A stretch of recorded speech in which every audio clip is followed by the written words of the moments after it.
தோழர்கள் அனைவருக்கும் இனிய மாலை வணக்கத்தை தெரிவித்துக் கொள்கிறேன். முதல்ல இந்த கூட்டம் எப்படி ஆரம்பிச்சிச்சு அப்படின்றத மத்தூர் சத்யா சொன்னாரு.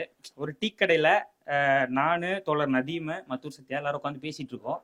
அப்போ தோழர் நதீம் நிறைய விஷயம் சொல்றாரு. இஸ்லாமிய அமைப்புகள்ல இருக்கிற பிரிவினை பத்தி, இல்ல பிரிவுகள் பத்தி, முஸ்லிம்ஸ்ல நிறைய குரூப்ஸ் இருக்கு அப்படின்றத விஷயங்கள்லாம் சொல்றாரு. அவர் சொல்றதுல எனக்கே பாதி புரியல. பக்கத்துல உட்காந்துருக்க மத்தூர் சத்யாவுக்கு ஹமாம் கி ரெயின்கோட் ஃபேமிலி மாதிரி உட்காந்துருந்தாரு. ஏன்னா அவர் சொல்றது நிறைய புரியல. ஏன்னா நாங்கள்லாம் பாத்தீங்கன்னா, நான் என் சொந்த ஊர் திருவாரூர் மாவட்டத்துல ஒரு கடற்கரை கிராமம், முத்துப்பேட்டைன்னு ஒரு ஊர். இந்த ஊரை பொறுத்தளவு அங்க இருக்கிறவங்க எல்லாருமே எனக்கு தெரிஞ்ச முஸ்லீம் பிரிவுகள்னா முத்துப்பேட்டை முஸ்லீம் தெரியும், பக்கத்தூர் போனீங்கன்னா நாச்சிக்குளம் முஸ்லீம், இந்த பக்கம் வந்தீங்கன்னா அதிராம்பட்டினம் முஸ்லீம். இவ்வளவுதான் நமக்கு தெரிஞ்ச பிரிவினை. ஆனா அவர் சொல்றாரு தக்கினி முஸ்லீம்னு ஒரு குரூப் இருக்கு, தமிழ் தக்கினின்னு சொல்றாரு, அப்புறம் ஷியா சன்னி இன்னும் நிறைய சொல்றாங்க. இதெல்லாம் எதுவுமே எங்களுக்கு தெரியாது. ஏன்னா அங்க இருக்கிற நிலைமைகள் அது எல்லாமே வேற மாதிரி இருக்கு அப்படின்ற மாதிரி ஒரு விஷயம் புரிஞ்சு. அப்போ அப்படி பேசிட்டு இருக்கும்போது இன்னொரு விஷயம் எனக்கு ஞாபகம் வந்துச்சு. எங்க காலேஜ்ல எங்க மேம் திடீர்னு என்னைய கூப்பிட்டு விடுறாங்க. என்ன விஷயம் அப்படின்னு சொல்லி கேட்க போறப்போ அவங்க சொல்றாங்க, ஒரு பேஷண்ட் ஏதோ பேசுறாரு, என்ன பேசுறாருன்னு எனக்கு புரியல, அது என்னன்னு கேட்டு சொல்லு அப்படின்னு சொல்றாரு. அந்த பேஷண்ட் ஆக்சுவலா ஹிந்தியில பேசிட்டு இருக்காரு. என்கிட்ட கேட்டு சொல்லுன்றாரு. எனக்கு ஒண்ணுமே புரியல. மேம் எனக்கு ஹிந்தி தெரியாது மேம் அப்படின்னு சொல்றேன். பாய் தானடா நீ, ஹிந்தி பேசணும்ல. அப்பதான் எனக்கு ஒண்ணு தெரியும், பாய்னா ஹிந்தி பேசணும் போல. ஏன்னா எங்க ஊர்ல எந்த பாயும் ஹிந்தி பேசி பார்த்தது இல்ல, தமிழ் நிறைய பேசி தான் பார்த்திருக்கிறேன்.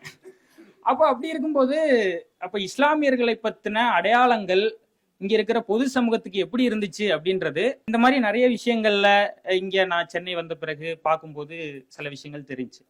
அப்போ இன்னைக்கு இஸ்லாமியர்களை பத்தின அடையாளங்கள், அவர்களுடைய வாழ்க்கை, பொருளாதாரம், கல்ச்சர், இதை பத்தி எல்லாம் பல அவதூறுகள் ஜோக்காவும் வைக்கிறாங்க, அவதூறாவும் வைக்கிற ஒரு நிலைமை இந்த நாட்டுல நடந்துட்டு இருக்கிறத நம்ம பாக்குறோம். அப்போ உலகத்தின் மிகப்பெரிய ஜனநாயக நாட்டுல சிறுபான்மை சமூகம் தொடர்ந்து தாக்குதலுக்கு உள்ளாக்கப்படுது. உலகத்திலேயே 3வது இஸ்லாமியர்கள் அதிகமாக வாழ்ற நாடு எதுன்னு பாத்தீங்கன்னா இந்தியா. அந்த நாட்டில் வாழ்ற இஸ்லாமியர்களுடைய வாழ்க்கை, அவர்களுடைய குடியுரிமை, அவர்களுடைய வாழ்வாதாரம், இது எல்லாமே சிக்கலுக்குள்ளாக்கப்படுது. இந்த காலகட்டத்துல இன்டலெக்சுவல் ஸ்பேஸ்ல, சமூக ஜனநாயகவாத அமைப்புகள்ல இஸ்லாமியர்களை பற்றின கேள்விகள், விவாதங்கள், இல்ல கருத்துரைகள், பொதுக்கூட்டங்கள் எத்தனை நடக்குது அப்படின்னு எடுத்து பார்க்கும்போது ரொம்ப கம்மியா நடக்குது, இல்லவே இல்லை அப்படின்றது அதுக்கு ஆன்சரா கிடைச்சதுன்றது ரொம்ப கஷ்டமா இருந்துச்சு. அப்போ மத்தூர் சத்யார நான் பேசிட்டு இருக்கும்போது, பேசாம யாருன்னா நடத்தினா நல்லா இருக்கும், போய் கலந்துக்கலாம், யாரும் நடத்துவாங்களா அப்படின்னு பேசிட்டு இருக்கும்போது, ஏன் நாம நடத்தக்கூடாதா அப்படின்னு மத்தூர் சத்யா சொன்னாரு. அத சொல்றதோடு அல்லாம செஞ்சும் காட்டினாரு. அதுக்கு பல ஏஎம்எஸ் தோழர்கள் அவருடைய உழைப்பை தொடர்ந்து செலுத்தினாங்க. அதுக்கு என்னுடைய நன்றியையும் வாழ்த்துக்களையும் இந்த நேரத்தில் நான் தெரிவித்துக் கொள்கிறேன். இன்னொரு விஷயம், 50 பேர் வந்தா போதும், ஒரு 50 ரோஸ் மில்க் வாங்கலாம் அப்படின்னு சொன்னாங்க. இல்ல 150 வாங்க அப்படின்னு சொன்னார் மத்தூர் சத்யா. 150 காலின்னு கேள்விப்பட்டேன். ஏன்னா அரங்கம் நிறைஞ்சிருக்குது. வந்திருக்கிற எல்லா தோழர்களுக்கும் எனது நன்றியை இந்த நேரத்தில் தெரிவித்துக் கொள்கிறேன். இப்போ இந்த கூட்டத்தினுடைய நோக்கம் இந்த மாதிரியான வாதங்கள், இஸ்லாமிய வரலாறுகள், இஸ்லாமியருடைய வாழ்நிலை பத்தி, சமூக பொருளாதார விஷயங்கள் பத்தி பல அரங்குகளில் பல சமூக ஜனநாயகவாத அமைப்புகளுடைய நிகழ்ச்சி நிரலில் இடம்பெறுமானால் அதுதான் இந்த நிகழ்ச்சியினுடைய வெற்றியாக அமையும். அதற்கான தொடக்க புள்ளி தான் இந்த நிகழ்ச்சி. இப்போ நான் தலைப்புக்குள்ள வரேன். தலைப்பு என்னன்னா, இஸ்லாமிய அரசியலின் எதிர்காலம் அப்படின்னு சொல்லி எனக்கு தலைப்பு கொடுத்தாங்க. எப்பவுமே எதிர்காலத்தை பத்தி நாம எப்போ சிந்திப்போம்னா, நிகழ்காலம் பிரச்சனைக்குள்ளாகும் போது நமக்கு எதிர்காலத்தை பத்தின ஒரு கேள்வியும் ஒரு சந்தேகமும் நமக்கு ஏற்படுறது இயல்பு. இன்னைக்கு இஸ்லாமிய அரசியல்ல, இஸ்லாமியர்களோட வாழ்க்கையில புல்டோசர் அரசியல், இன்னும் குடியுரிமை பறிப்பு, உணவு அரசியல், கும்பல் தாக்குதல்கள்னு நம்ம அடுக்கிக்கிட்டே போகலாம். அதெல்லாம் உட்காந்து பேச வேண்டிய அவசியம் இல்லை, உங்க எல்லாருக்குமே தெரிஞ்சிருக்கும். அப்போ இப்படிப்பட்ட சூழல்ல இந்த தலைப்பை ஒட்டி நான் படிக்கணும் அப்படின்னு நினைக்கும் போது எனக்கு 3 புத்தகங்கள் ரொம்ப உதவியா இருந்துச்சு. அந்த 3 புத்தகங்களை நான் சொன்னாலே, அதை கொண்டு போய் சேர்த்துட்டாலே என்னுடைய உரையுடைய நோக்கம் பாதிக்கு மேல நிறைவேறிடும்னு நினைக்கிறேன். முதல் புத்தகம் இஸ்லாமியத்தின் தோற்றமும் வளர்ச்சியும் அப்படின்ற அஸ்கர் அலி இன்ஜினியர் அப்படின்ற ஒருத்தர் எழுதின புத்தகம். இந்த புத்தகம் இதுவரைக்கும் சங்கிகள் வைக்கிற அவதூறுகள், என்ன மாதிரியான அவதூறுகள்னா, இஸ்லாமியம் எப்படி உருவாச்சு தெரியுமா, அது எப்படி வெவ்வேறு நாடுகளுக்கு பரவுச்சு தெரியுமான்னு ரொம்ப இழிவா கேவலமான முறையில அந்த நிலைமைகளை எல்லாம் விளக்கும் போது அஸ்கர் அலி இன்ஜினியர் என்ன பண்றாருன்னா, இஸ்லாமியம் எந்த வகையான சமூக பொருளாதார சூழலில் இருந்து உருவாச்சு, அது எப்படி பரவுச்சு அப்படின்னு சொல்லிட்டு சிறப்பான முறையில அந்த புத்தகத்தை எழுதியிருக்கிறாரு. அது முதல் புத்தகம். ரெண்டாவது புத்தகம் நான் எடுத்தது எது அப்படின்னு பார்த்தா, இஸ்லாமிய அடையாளங்கள் பத்தி ரொம்ப சிறப்பா விளக்குன திராவிடியன் சாஹிப் அண்ட் பிராமின் மௌலானா அப்படின்ற ஒரு புத்தகம். இதுதான் அந்த புத்தகம்.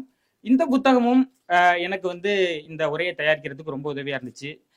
இஸ்லாமிய அரசியல் இந்த திராவிட ஆட்சி காலகட்டத்தில் இல்ல திராவிட அரசியல் காலகட்டத்தில் எப்படி பயணித்தது அப்படின்றத இந்த புத்தகம் ரொம்ப சிறப்பா விளக்கியிருக்கு. இந்த புத்தகத்தையும் கண்டிப்பா எல்லாரும் படிங்க. இதுக்கப்புறம் மூன்றாவது ஒரு முக்கியமான புத்தகம், இன்றைக்கு இஸ்லாமிய அரசியல் என்ன வகையான தாக்குதலுக்கு உள்ளாக்கப்படுது, இதுக்கு எதிராக நாம எப்படி வேலை செய்யலாம், என்ன செய்யலாம் அப்படின்றத பத்தி யோசிக்கிறதுக்கு ரொம்ப உதவியா இருந்தது இந்த புத்தகம். பேராசிரியர் முஜிபுர் ரஹ்மான் எழுதிய என்னுடைய தலைப்போட்டின the political future of Indian Muslim. இந்த 3 புத்தகங்களையும் நான் இந்த நேரத்துல எல்லாருக்கும் சொல்றதுல முக்கியமான ஒரு விஷயமா நான் நினைக்கிறேன். இப்போ தலைப்புக்குள்ள போறதுக்கு முன்னாடி நம்மளோட எப்பவுமே எதிர்காலத்தை பத்தி நாம் யோசிக்கணும்னா முதல்ல நாம் எந்த கடந்த காலத்திலிருந்து வந்திருக்கிறோம் அப்படின்றத பத்தி நாம யோசிக்க வேண்டியிருக்குது. நம்மளுடைய கடந்த காலத்தை எடுத்து பார்த்தோம் அப்படின்னா, இஸ்லாமிய அரசியல் 3 முக்கியமான காலகட்டங்களை கடந்து வந்திருக்குது அப்படின்றது நம்மளால புரிஞ்சுக்க முடியுது. அப்துல்லா ஏற்கனவே அதை விளக்கியிருந்தாரு. 1857 முதல் சுதந்திர போராட்டம் நடக்குது.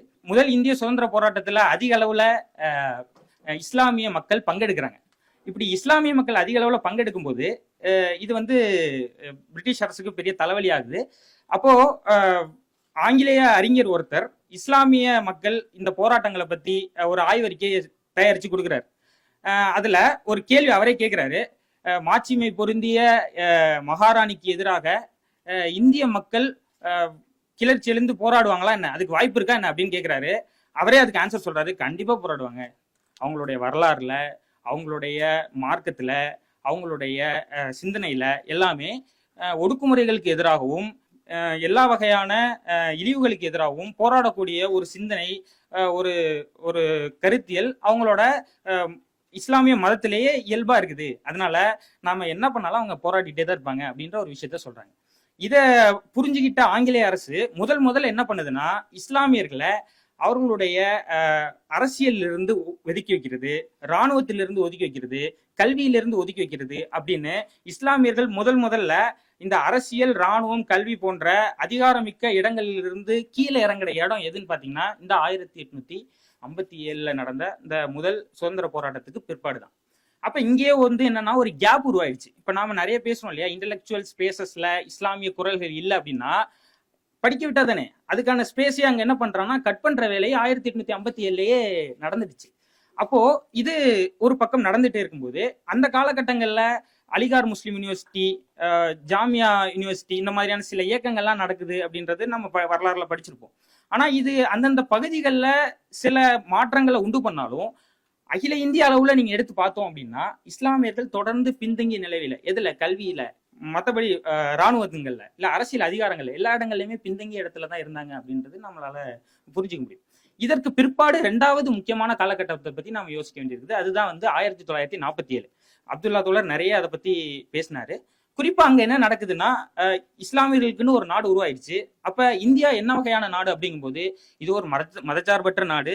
இங்கே எல்லா இஸ்லாமியர்களும் சமரசமின்றி எல்லா வகையான அரசியல் உரிமைகளும் அவங்களுக்கு கொடுப்போம், கல்வியில் உரிமை கொடுப்போம், சமூக பொருளாதாரத்தில் அவர்களுக்கான எல்லா வகையான ஏற்பாடுகளையும் செஞ்சு கொடுப்போம் அப்படின்னு இந்திய அரசியல்வாதிகளும் இந்திய அரசியல் சாசனமும் அவங்களுக்கு நம்பிக்கை அளிச்சு இங்க இருக்கிற இஸ்லாமியர்கள் இந்தியாவிலே இருக்க வைக்கிறதுக்கான எல்லா ஏற்பாடுகளையும் செய்யுது. ஆனா அதை செஞ்சிச்சா இல்லையா அப்படின்றதெல்லாம் நான் இப்ப உங்களுக்கு சொல்லி புரிய வேண்டியதில்லை, எல்லாருக்குமே தெரியும் அது எந்த வகையில் அது நிறைவேற்றிருக்கு அப்படின்றது. அப்போ இது மட்டும் பிரச்சனை இல்லை, இதை தாண்டி என்னன்னா ஒரு இங்கிலீஷ்ல ரொம்ப ஒரு ஃபேமஸான ஒரு வாக்கியம் உண்டு, கில்ட்டி அன்டில் ப்ரூவன் இன்னசென்ட்.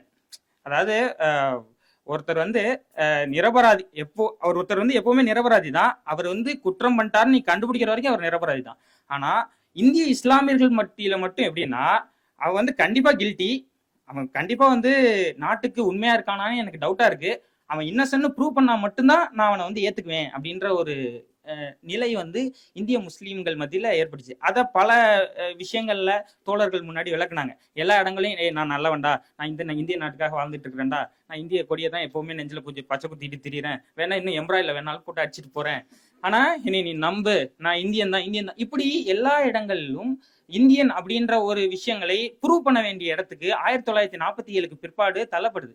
இதுவும் என்ன பண்ணுதுன்னா, தொடர்ந்து இஸ்லாமியர்களை அவர்கள் படிக்கிற கல்வி நிலையங்கள்ல, அரசியல் அதிகாரங்கள்ல, இராணுவங்கள்ல, இது அரசு அதிகாரமிக்க பதவிகள்ல எல்லா இடங்களையும் அவர்களை கேள்விக்குட்படுத்துவது, இல்ல அவர்களுடைய தேசபக்தியை, அவர்களுடைய குடியுரிமை சம்பந்தமான விஷயங்கள்ல தொடர்ந்து அவங்கள வந்து பிரச்சனைக்குள்ளாக்குறதுன்ற வேலை 47ல இருந்தே நடந்துட்டு இருக்கு.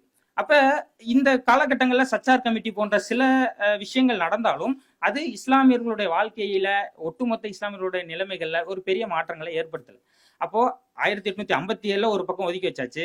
1947 அவனுடைய தேசபக்தியையும் குடியுரிமையும் பத்தி கேள்விகள் எழுப்பியாச்சு. அடுத்த அதோடைய பீக்கு தான் எதுன்னு பாத்தீங்கன்னா 2014 வலதுசாரிகளுடைய ஆட்சி கட்டில ஏறுறாங்க. ஏறும்போதே அவங்க ஒரு விஷயம் சொல்லிட்டாங்க, இஸ்லாமியர்கள் இந்த நாட்டின் வந்தேரிகள், அவங்க இந்த நாட்டின் பூர்வகுடிகளாக இருக்க வாய்ப்பே இல்லை. அப்போ ஒரு பூர்வக்குடி இல்லாத ஒருத்தருக்கு எல்லா வகையான உரிமைகளும் எதுக்காக கொடுக்கணும்?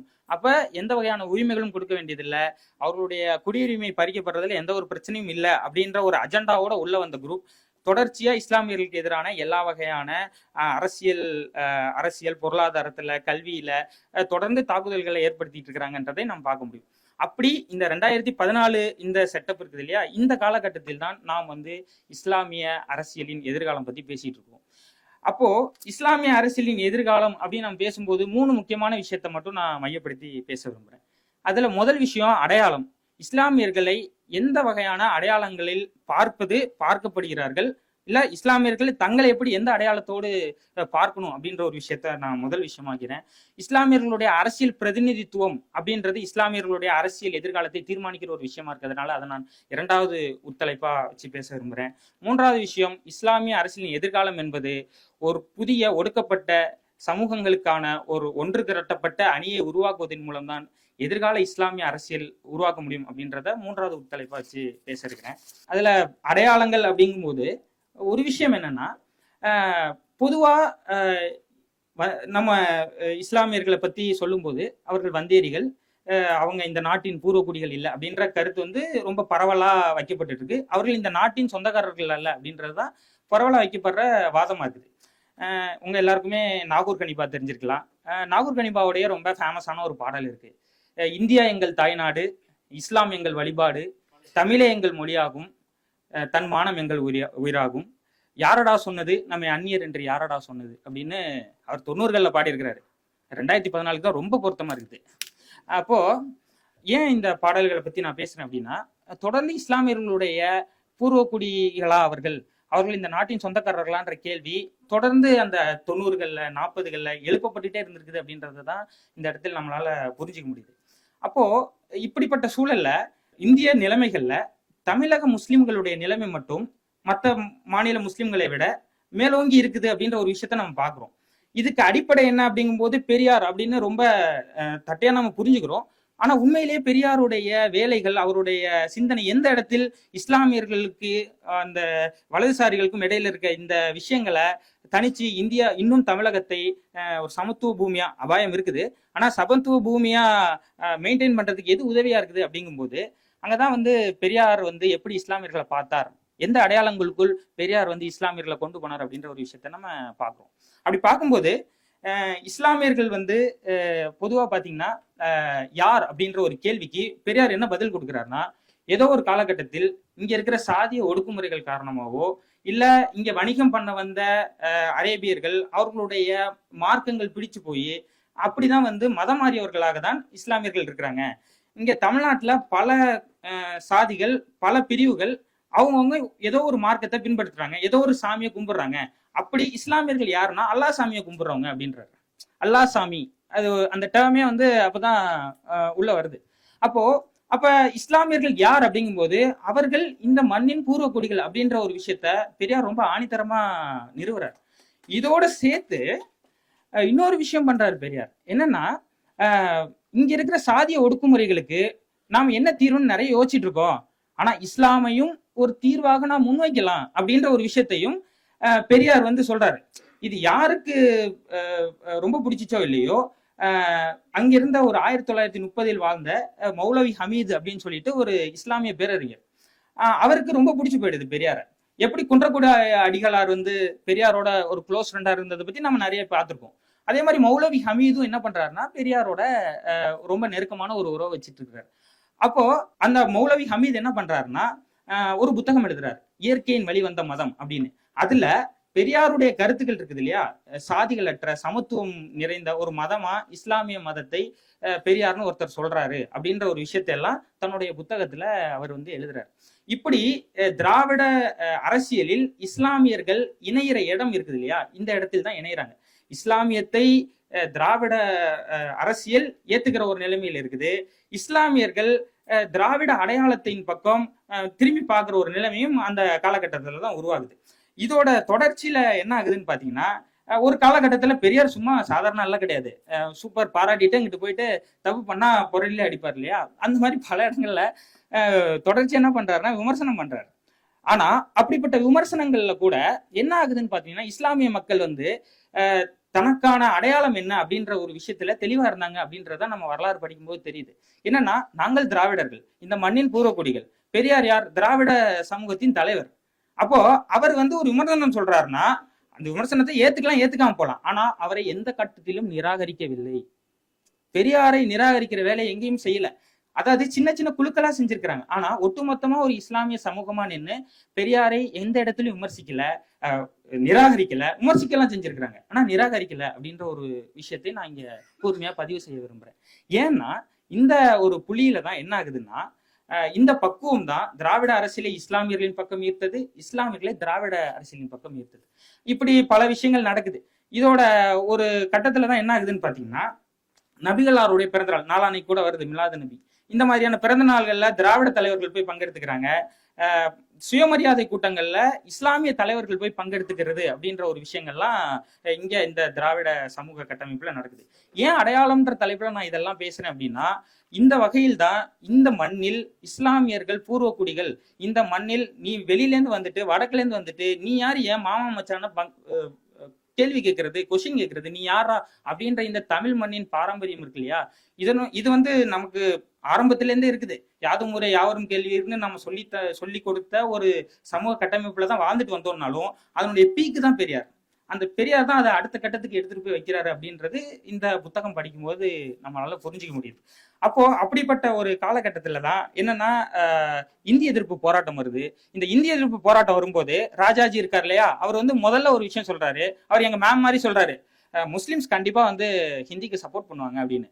ஆனா ஹிந்தி எதிர்ப்புக்கு எதிரான முதல் குரல் ஹசீஃபுல்லா அப்படின்னு சொல்லிட்டு இந்தியன் யூனியன் முஸ்லீம் லீக்கை சேர்ந்த எம்எல்ஏ, ஹிந்தியா அது வந்து நம்மளை அழிக்க வருது, அதை தூக்கி வெளியே வை அப்படின்னு தன்னுடைய முதல் குரலை பதிவு செஞ்சவர் இந்தியன் யூனியன் முஸ்லீம் லீக்கை சேர்ந்த ஹசீஃபுல்லான்ற எம்எல்ஏ. அப்போ இது மட்டும் இல்ல, இது மாதிரி நிறைய உதாரணங்கள் சொல்லலாம். 20,000 இஸ்லாமியர்கள் ஒண்ணு சேர்ந்து வாணியம்பாடியில தமிழை பாதுகாப்போம்னு கூட்டம் நடத்தி இருக்கிறாங்க. இங்க நம்ம பக்கத்துல திருவல்லிக்கேணி பீச்ல என்னன்னா, மேற்க நோக்கி ஹிப்லா இருக்கு இல்லையா, ஹிப்லான்றது இஸ்லாமியர்கள் பார்த்து தொழுகிற விஷயம்.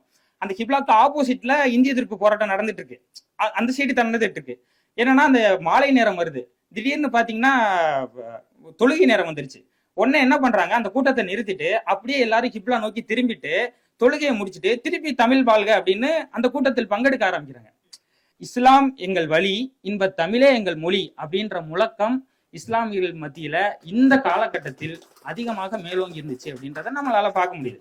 அப்போ மொழியால் நாங்கள் தமிழர், மதத்தால் நாங்கள் இஸ்லாமியர், தேசத்தால் நாங்கள் இந்தியர் அப்படின்ற இந்த முழக்கம் தான் இஸ்லாமியர்கள் இந்த மண்ணின் பூர்வக்குடிகள் அப்படின்ற விதைக்கு இன்றைய வரையும் வலதுசாரிகளால அந்த வேற வெட்டி எடுக்கவே முடியல.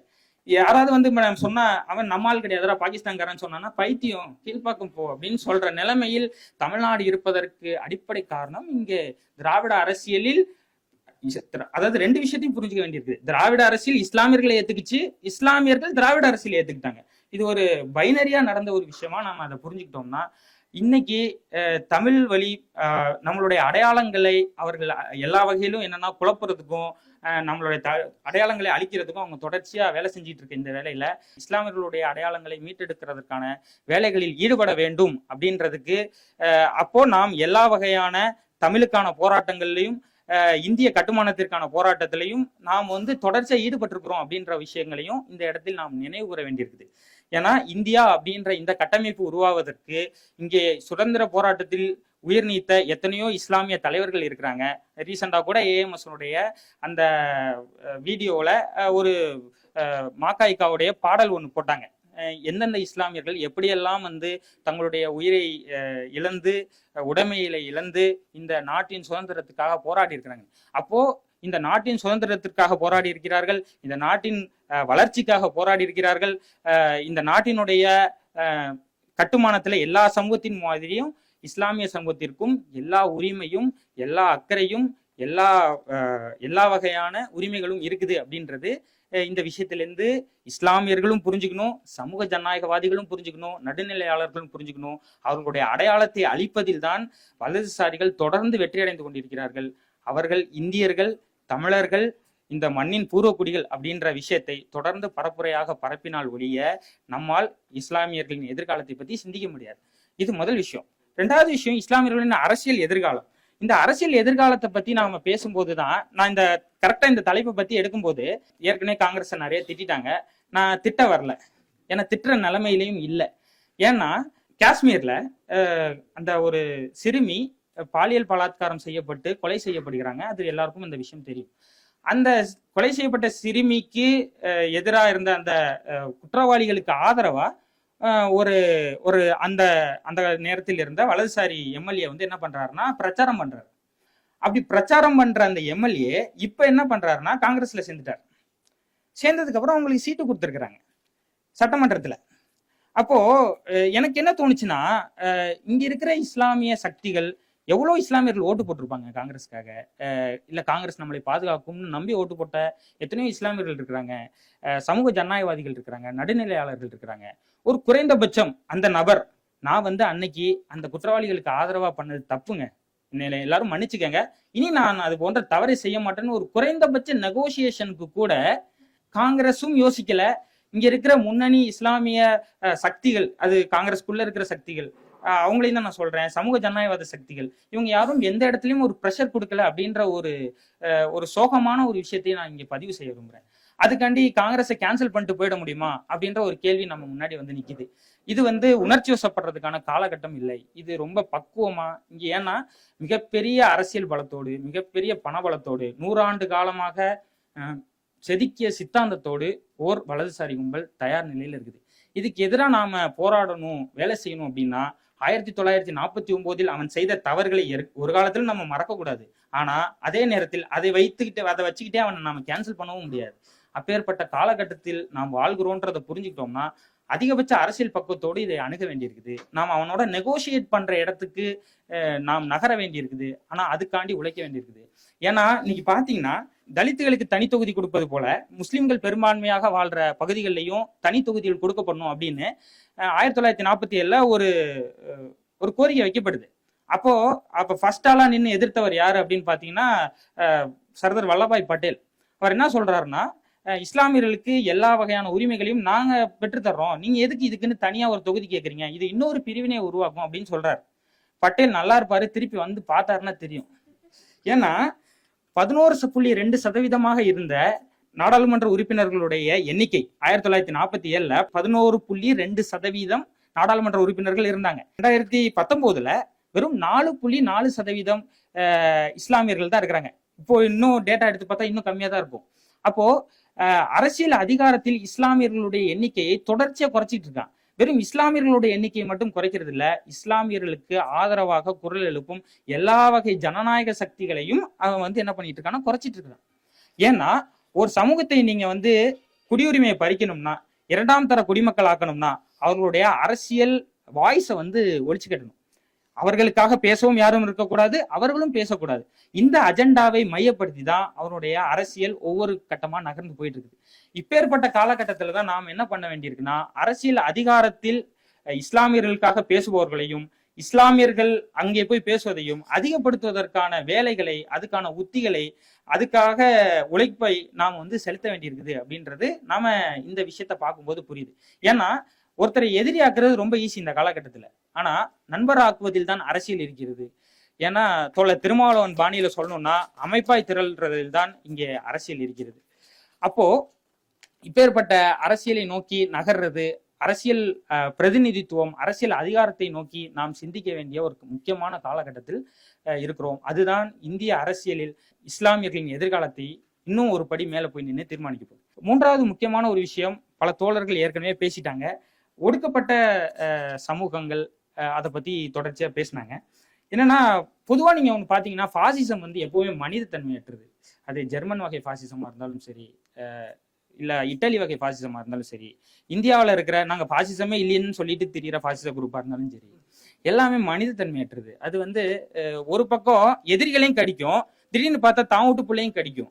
அந்த மாதிரியான தன்மை அதுக்கு எப்பவுமே இருக்கு. அப்படி பார்க்கும்போது இஸ்லாமியர்கள் தான் இந்த நாட்டின் எதிரிகள் அப்படின்னு அவன் தொடர்ச்சியா சொன்னாலும், கடிச்சு வைக்கிறது என்னவோ திரும்பி பார்த்தா அங்க இருக்கிற தலித்துகள். அவன் இந்துக்கள் அப்படின்னு சொல்லி ஒன்றுபடுத்துற அங்க இருக்கிற தலித்துகள் இன்னும் பாத்தீங்கன்னா 2014 அப்புறம் அதிக அளவுல தலித்துகளுக்கு எதிரான தாக்குதல்கள் அதிகமா இருக்குது.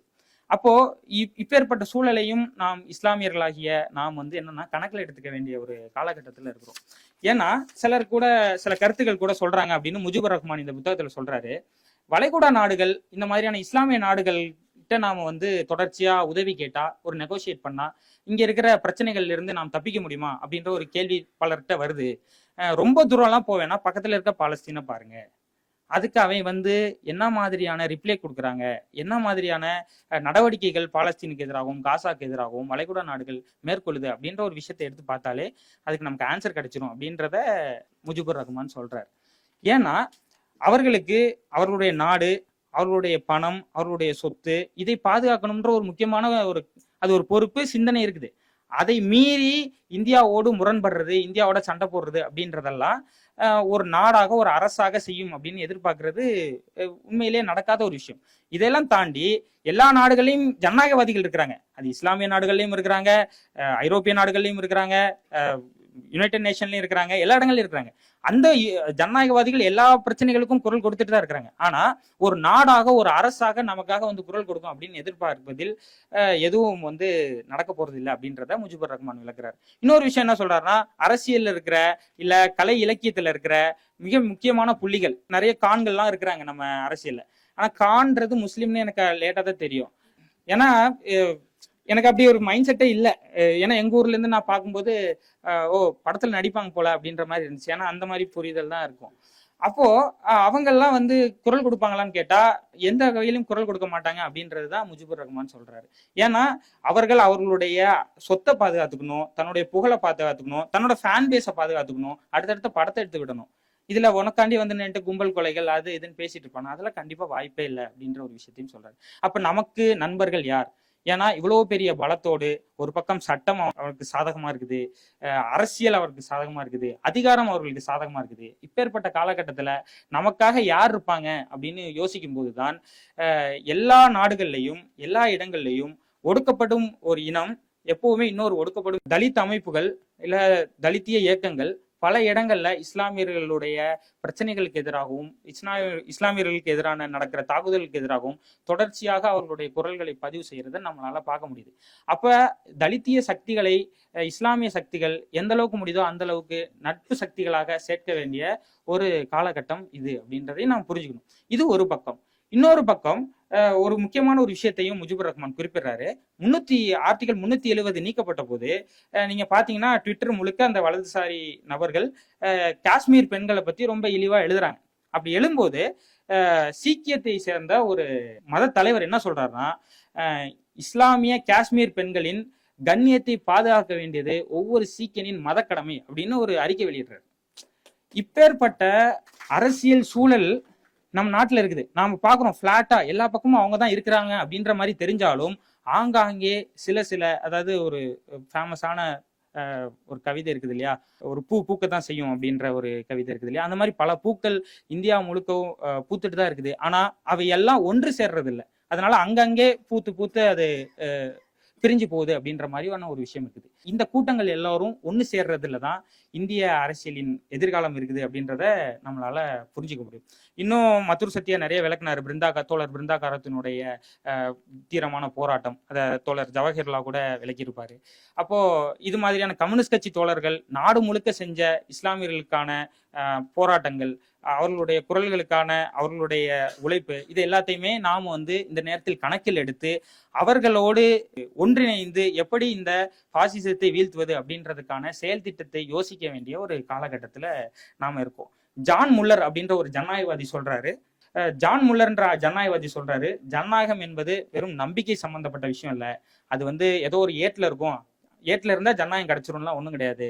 அது ஒரு கூட்டு முயற்சியால் போராட்டத்தின் மூலம் மட்டுமே வெல்லத்தக்கது அப்படின்னு சொல்றாரு. அப்போ அப்பேற்பட்ட ஒரு போராட்டத்தை நடத்துவதற்கு இஸ்லாமிய மக்கள் தயாரானால் மட்டுமே இஸ்லாமிய எதிர்காலத்தை பற்றி நாம் அதிகபட்சமாக சிந்திக்க முடியும் அப்படின்னு நம்மளால புரிஞ்சுக்க முடியும். சமத்துவத்தை, சகோதரத்துவத்தை, ஜனநாயகத்தை நேசிக்கும் அரசியல் சக்திகளை உருவாக்குவதும் அதற்காக உழைப்பதும் தான் இந்திய அரசியலில் இஸ்லாமியர்களுடைய எதிர்காலத்தை தீர்மானிக்க போகுது. தெய்வத்தால் ஆகாதெனினும் முயற்சிதன் மெய்வர்த்த கூலி தரும்னு திருவள்ளுவர் சொல்லுவாரு. அதை கொஞ்சம் இஸ்லாமிக் வெர்ஷன்ல சொல்லணும்னா, இறைவனால் முடியும் என்றாலும் முயற்சி செய்தவருக்கு மட்டும்தான் இறைவன் அதற்கான கூலியை கொடுக்குறான் அப்படின்றத நம்மளால புரிஞ்சுக்கணும்.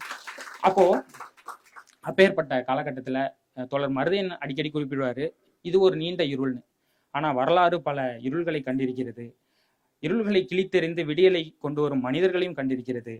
அப்பேற்பட்ட மனிதர்களாக உருவாகவும், அடையாளங்களை மீட்டெடுப்பதிலும், அதிகாரத்தில் பங்கெடுப்பதற்கான போராட்டத்தை நடத்துவதிலும், அதற்கான உத்திகளை வகுப்பதிலும், சகோதரத்துவத்தை நேசிக்கும் சக்திகளுடன் கைகோர்ப்பதிலும் தான் இஸ்லாமிய அரசியலின் எதிர்காலம் அடங்கி இருக்கிறது. அதை நோக்கி உழைப்போம், வரலாற்றை படிப்போம், வரலாற்றை படைப்போம். வாய்ப்புக்கு நன்றி. வாழ்க ஜனநாயகம், சமூக நல்லிணக்கம். நன்றி தோழர்களே. அஸ்ஸலாமு அலைக்கும்.